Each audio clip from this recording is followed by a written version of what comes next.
Simon & Schuster Australia presents The First Murderer I Ever Met, Hanging Out with Criminals and Cops, by Mark Dapin.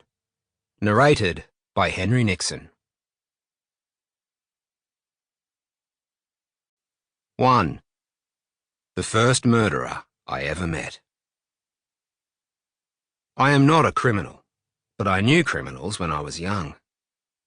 They hunched over the railings on the top floor of the shopping centre, cadging cigarettes, borrowing money, and watching girls ride the escalators. I didn't like most of them, or their creepily, over-sexualised horseplay.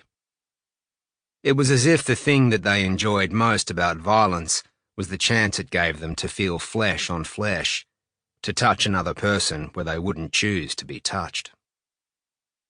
There was a cruel, smirking boy at my school in England who later became a murderer. His name was Ian Hayward, and he was fearsome and fearless. We tussled once, or rather, he tussled me, and I still remember the violation of his touch. I grew up in a garrison town in southeast England, where visitors were met with a road sign reading, "Welcome to Aldershot, home of the British Army."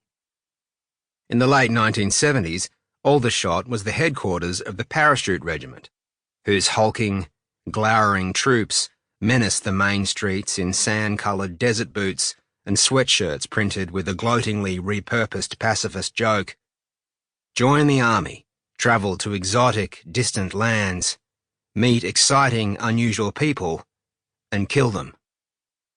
There was an unusual number of men who had killed in that town, and many more who wanted to. Paratroopers, out of all the soldiers in the British Army, do not join up to learn a civilian trade. Civilians in Aldershot were immersed in army life, ringed in by military establishments and muscled out of town centre pubs by Scotsmen and Scousers with blood group tattoos.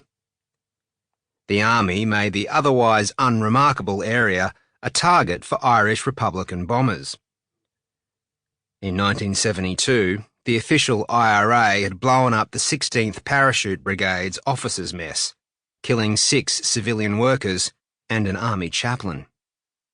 The attack was in retaliation for the 1st Parachute Regiment's massacre of 14 unarmed civilians in Derry, Northern Ireland, on what became known as Bloody Sunday. In October 1974, Sample complete. Ready to continue?